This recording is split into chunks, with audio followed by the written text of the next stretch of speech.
So, in a way, the feminism movement didn't unite women, it split women.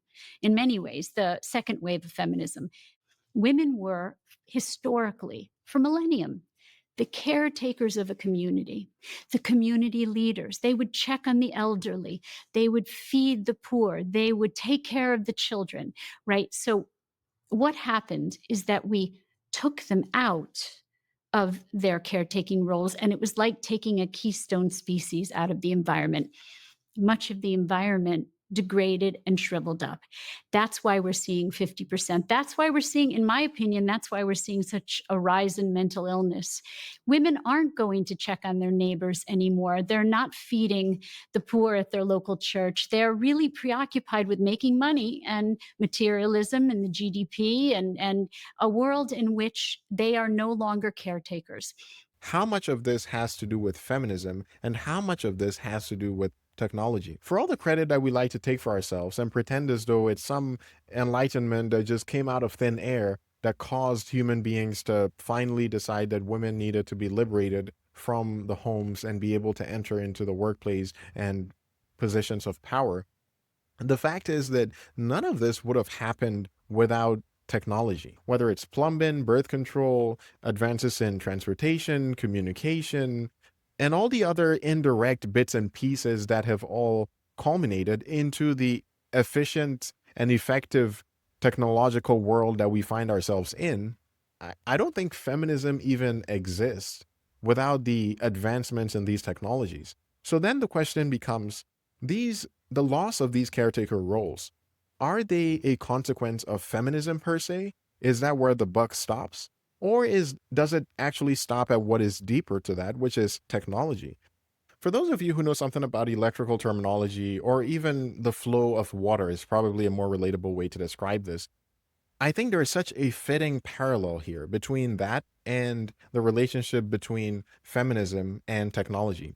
So technology is something like the pressure or the voltage that powers feminism. So feminism is the current. That is the water that is flowing in itself, right?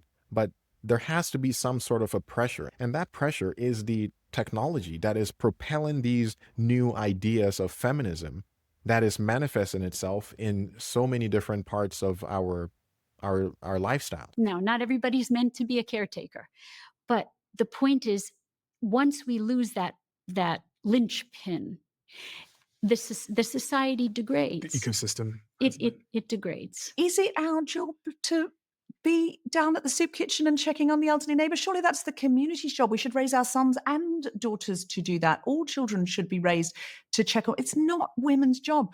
I work in a writer's room at the moment and I love it. And I am not less good in the room than any man. I get so much joy from it. It's so exciting. If we say, oh, feminism took away my key linchpin role where I have to like go to a soup kitchen and then check on a neighbor and check on the graphic, while men still get to go into the writer's room and create an animated feature film like it was in the 50s or the 60s or even the 70s or the 80s or the damn 90s, let's be honest. I don't get to do that. The film gets to be more male. It tells the story to the next generation and the boys get to make that film and the stories go on and on and on. That my role is checking on the elderly neighbor and the man's role is to go and write the exciting movie and create hang the on, story. that's not the counterpart. Men do pro-social things too. They don't. Have we essentially just industrialized care just as we industrialized agriculture? We now have all kinds of fancy caretaking systems, from child daycare centers to paid elder care aides to mutual aid apps, and the list goes on and on and on. We have industrialized caretaking, and this has liberated women, but at what cost? I think that is the question here. The counterpart. Men do pro-social things too. They don't just write TV shows. They fight fires, they earn money, they chop wood. I'm being really stereotypical But I'm there, talking about what Erica was saying about Right, but the unpaid counterpart. labour of checking. So can I say, I think that one of the problems we have in the contemporary world, and this applies just as much to men as to women, we talked about the manosphere earlier, is that gender roles traditionally contain both privileges and responsibilities. So for men, the privileges are kind of obvious, like feminists have drawn a lot of attention to these, but men also have counterpart responsibilities, which includes things like dying for their country or for their family, which includes doing backbreaking labor. There are all sorts of hard things that men are expected to do in exchange. I think this is the unwritten agreement in exchange for those responsibilities, those privileges rather. Women have that too. So women have some privileges. You get to the women and children first principle when it comes to saving lives. Women are often the beneficiaries of what's called benign sexism. So men being kind of deferential to women, like nice gentlemanly men being deferential to women. There's this cognitive bias called the women are wonderful principle, where people will actually, if you ask someone do you want to save a woman that you don't know or a man that you don't know from drowning, people will overwhelmingly choose to save the woman. So there are those privileges.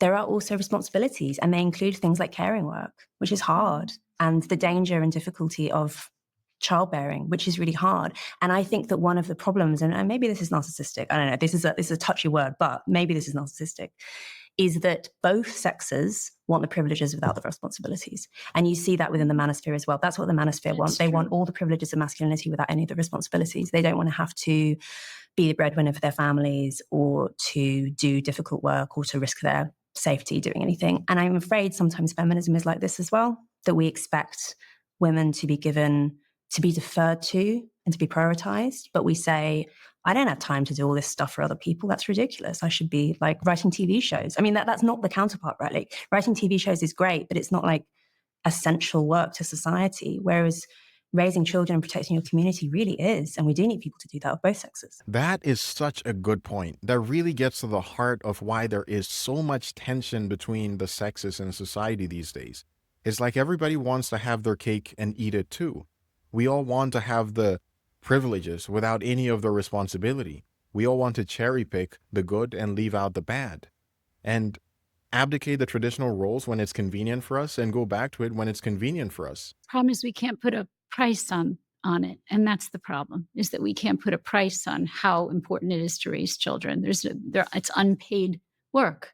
And because we focus so much in society on paid work, we can't put a price on how elevated women's work should be, meaning how elevated nurturing children should be in society. And so that's all of that paid work is also important. And you should have the choice to do that or nurture or some of both. But Are the most essential tasks in society the ones that are unpaid? This is a very interesting angle to consider. Something that gives credence to this idea is the huge disparity that exists even between paid labor. When we look at jobs in the service industry or the hospitality industry versus jobs in the tech industry or finance, the disparity here, or sports or music, right? These are in many ways a comparison between essential labor and unessential labor. And it seems like human beings in general love to prioritize or at least to reward non-essential labor for whatever reason. I'm honestly at a loss as to why that is exactly, but if any of you have any compelling theories about this, please share, because I am very interested in why it might be. Does it have something to do with supply and demand in some strange way? Because it would seem to me as though the essential tasks are inherently more in demand, or at least they should be. But that's just a theory as to whether it might have something to do with supply and demand. I actually have no clue. So again, enlighten me if you have a more compelling idea than this. if I were going to say my one goal out of this podcast would be to help people understand that we have denigrated maybe one of the most important work you can do, instead of elevating it, instead of admiring women for staying home and dealing with the boring moments and dealing with the hardships and dealing with the sleeplessness and the frustration. It's much easier to go to work. It is much easier to leave your children in daycare or with a nanny, not the women that have to. Believe me. But it is much easier if you have a choice to go to work, because being out of the house it's harder work staying home. So why aren't we admiring the women who are staying home and doing that hard work and having those boring moments? The obvious question from here is whether the industrialization of care is a net positive or a net negative. I believe this is a deceptively difficult question, but it's worth pointing out that it's not automatically bad, the fact that something has been industrialized. This is the reason why we have a lot of the luxuries that we're able to enjoy is because of the industrialization of everything. So getting rid of industrialization, I don't think solves the problem without losing a lot of benefits that are themselves essential in many ways, or at least that we've come to find to be essential, right? Whether it's in prolonging life or, alleviating suffering, there's so many ramifications of our industrialization of our world that we can't take for granted. But then on the other side of that, we lose that personal touch. We lose these caretaking roles, the one-on-one interactions and relationships that we used to nurture back in the day when we didn't have the distractions of technology. I think it's more worthwhile to consider how to mitigate the excesses of technology, and especially how to mitigate our own vulnerability to these technologies, because I think that is really at the heart of this issue here. How can we enjoy our technology and even keep advancing them, as we inevitably will, while not losing touch of who we are, while preserving our relationship with each other and being mindful of the profound effects that that loss of connection has on us, and especially our young? I think more and more the best relationships between men and women in society are built off of a deep recognition of the value, the uniqueness that each side is bringing to and an ability to adapt, empathize, and shore up each other's weakness, not only in a relationship setting, but as a society at large.